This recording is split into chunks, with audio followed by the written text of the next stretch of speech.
Bonjour à tous et bienvenue au programme de cette nouvelle édition, la rencontre avec David de Gimont, associé chez Forvis Mazars. L'occasion de revenir sur un sujet d'actualité, puisque ça y est, le compte à rebours est enfin lancé. La facturation électronique entre en vigueur au 1er septembre 2026. David, bonjour. Bonjour. Merci beaucoup d'être présent. Avec grand plaisir. Alors, pourriez-vous nous rappeler, pour les personnes qui nous regardent, les raisons pour lesquelles le gouvernement a lancé cette facturation électronique ? Bien sûr. 3 principales raisons. La première, c'est connaître l'activité des entreprises, mieux connaître les secteurs, les filières, pour pouvoir les aider, si besoin, à, par exemple, leur apporter des subventions ou des éléments. C'est des choses qu'ils ont vues sur le Covid, où en effet, ils ont mis un certain nombre d'aides à des entreprises qui n'en avaient peut-être pas forcément besoin, et donc mieux connaître l'activité des entreprises. Le premier point. Le second point, c'est la fraude à la TVA. On ne va pas le nier, c'est un point qui est important. Je ne l'ai pas mis en premier parce que l'activité d'entreprise est intéressante aussi, mais c'est vrai que la fraude à la TVA est un sujet, et donc évidemment, l'État, l'administration veut savoir ce qui se passe dans les entreprises et veut récupérer le manque à gagner. Et le troisième point, c'est aussi augmenter la compétitivité des entreprises françaises. Parce que je vais faire le rapprochement avec la fraude, c'est que si vous avez un concurrent aujourd'hui qui fraude, évidemment, vous êtes moins compétitif que lui. Et donc, l'administration, en luttant contre la fraude, va vous aider à garder cette compétitivité. Mais avec la facturation électronique, on va en parler, on a vu, alors même si on n'est jamais d'accord sur le prix de l'émission de la facture, combien ça coûte, on sait qu'une facture électronique coûte normalement 3 à 4 fois moins cher en émission ou en traitement qu'une facture papier. Donc voilà, donc compétitivité, fraude et meilleure connaissance de l'activité des entreprises. Alors nous savons que les dates d'application de cette facturation électronique ont été revues à plusieurs reprises. Au 1er septembre 2026, elle entre enfin en vigueur. Quelles sont les problématiques ou la problématique majeure que rencontrent les entreprises aujourd'hui vis-à-vis de cette nouvelle réglementation ? C'est bien la connaître, bien la prendre en charge, être en capacité aussi de bien regarder l'ensemble des flux pour pouvoir la mettre en capacité. Comme vous l'avez dit, septembre 2026, il y a eu plusieurs reports et en effet, les entreprises, par rapport à leur maturité, par rapport au moment où ils ont pris le sujet, vont avoir plus ou moins de capacité à traiter ce problème et à voir comment la facturation électronique va pouvoir rentrer dans leurs points réglementaires. Donc, les principales difficultés, c'est vrai, c'est l'appréhension, en tout cas, c'est la prise en charge de cette réglementation par les entreprises. Parce que c'est quand même une idée assez reçue. On pourrait penser que les entreprises sont toutes au fait de cette réglementation. En pratique, c'est un peu différent. Est-ce que vous diriez qu'il y a une méconnaissance quand même de ce sujet d'actualité ? Alors oui, sur le marché, on voit bien qu'aujourd'hui, les grandes entreprises qui, elles, s'étaient préparées pour juillet 2024, qui était la première date avant ce report, sont, elles, en train de travailler sur de la partie efficience, même si il reste évidemment un certain nombre de sujets qu'il faut traiter. Forvis Mazars fait partie, par exemple, des groupes AFNOR qui travaillent sur cette normalisation de la facturation électronique. Et on a encore des sujets sur lesquels on doit intervenir, on doit venir normaliser le traitement. Mais les grandes entreprises avaient pris le sujet et donc sont prêtes, ou en tout cas ont mis le projet en fonctionnement. Grande maturité de ce côté-là. De l'autre côté du marché, des petites entreprises qui, aujourd'hui, même encore, viennent nous voir ou viennent s'intéresser, s'acculturer, comme on dit, avoir des éléments sur c'est quoi cette réforme ? J'en ai entendu parler, il paraît qu'il y a des choses à faire, mais il y a vraiment quoi ? Et c'est vrai qu'aujourd'hui, on a vraiment un environnement hétérogène entre les grandes entreprises qui, elles, sont prêtes et travaillent sur le sujet depuis 3, 4, 5 ans, et des entreprises qui, je vais le dire, n'ont pas encore commencé.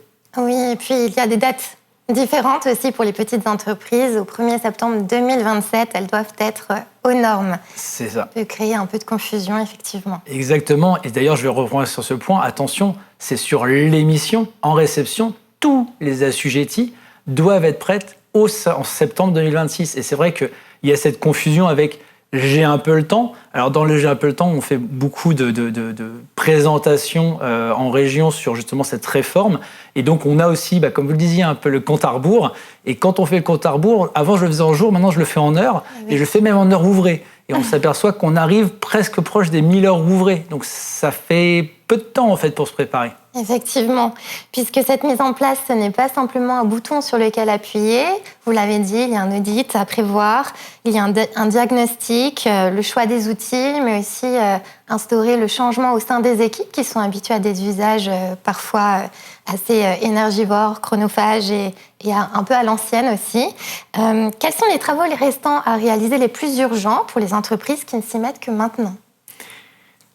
Alors, vous l'avez dit, c'est pas un presse-bouton. J'aimerais bien. Alors, je sais pas, parce qu'après, ça m'enlèverait aussi un petit peu de travail, mais en tout cas, ça serait que ça faciliterait peut-être les échanges. Mais qu'est-ce qui reste à faire ? Je pense que maintenant, une entreprise qui se mettrait dans le projet, ça va aussi dépendre de sa culture, ça va dépendre de son ADN, ça va dépendre de la taille de l'entreprise. Si aujourd'hui, je suis boulanger, que je me sois pas mis dans le projet, c'est peut-être pas forcément la chose la plus importante, bien que. Pourquoi bien que ? Parce que il y a aujourd'hui un sujet important, c'est les plateformes agréées.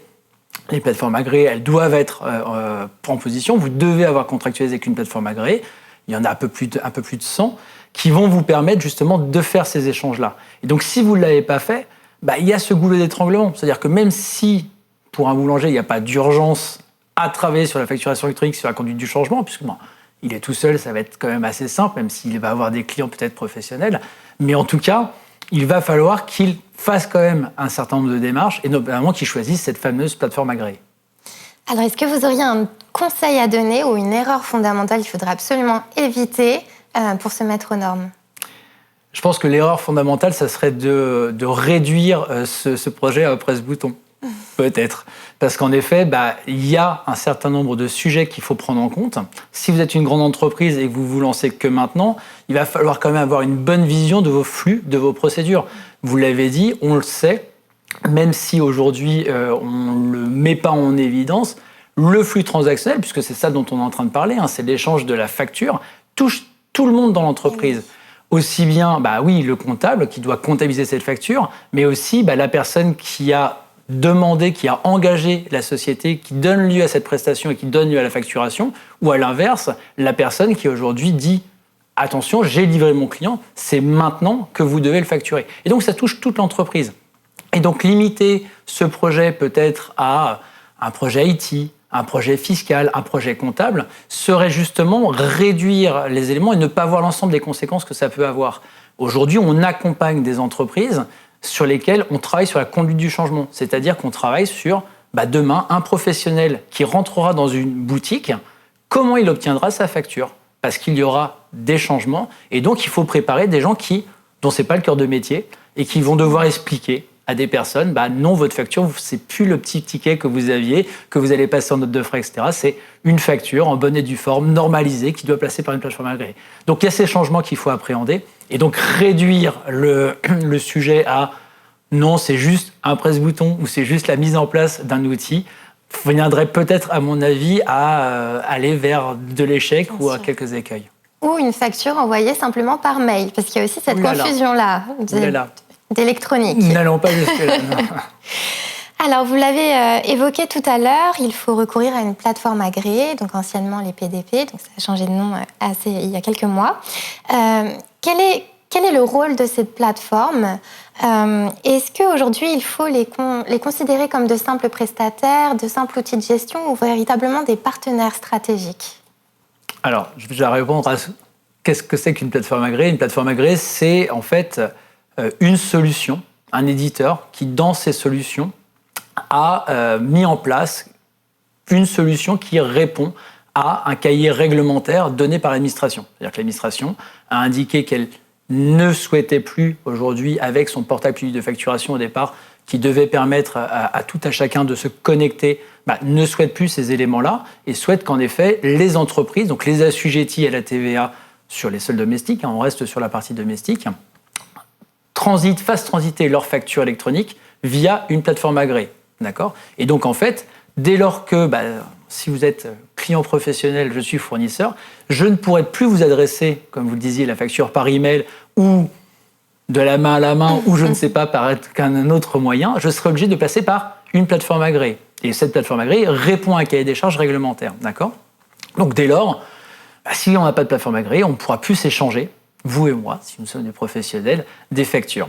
Donc rôle important, ne serait-ce que pour l'échange entre un client et un fournisseur, mais aussi parce qu'elle va avoir un rôle vis-à-vis de l'administration de collecter un certain nombre de données pour les transférer justement à cette administration qui va pouvoir, comme ça, suivre la TVA et les aider. Je parlais tout à l'heure de gains en compétitivité. L'objectif aussi de l'administration, c'est après, comme elle fait sur la déclaration de revenus, adresser aux entreprises des pré-déclarations sur la TVA. Donc il y a aussi ces éléments-là, mais pour pouvoir adresser ces pré-déclarations, évidemment, il faut avoir les informations pour pouvoir pré-remplir. Et donc, c'est les plateformes agréées qui vont leur donner ces informations-là.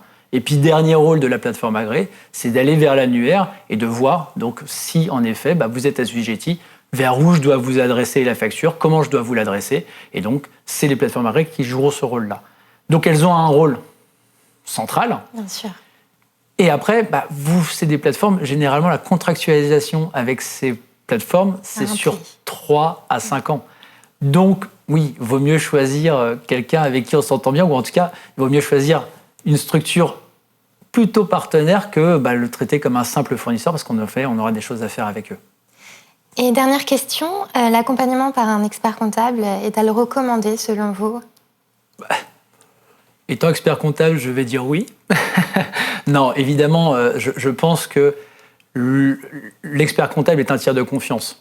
Et donc, il joue un rôle auprès de l'entreprise, déjà parce qu'il a la connaissance du client. On parlait des plateformes agréées, il y a différentes plateformes agréées, un peu plus de 100, mais évidemment, en fonction du secteur, en fonction du nombre de flux, en fonction de votre activité, en fonction d'un certain nombre de critères, le choix va être différent. Et l'expert comptable, aujourd'hui, dans son rôle, a un rôle de conseil. L'expert comptable n'est pas juste là pour faire les déclarations, heureusement, faire que du déclaratif. Il est là aussi pour apporter cette notion de conseil, pour aider les entreprises.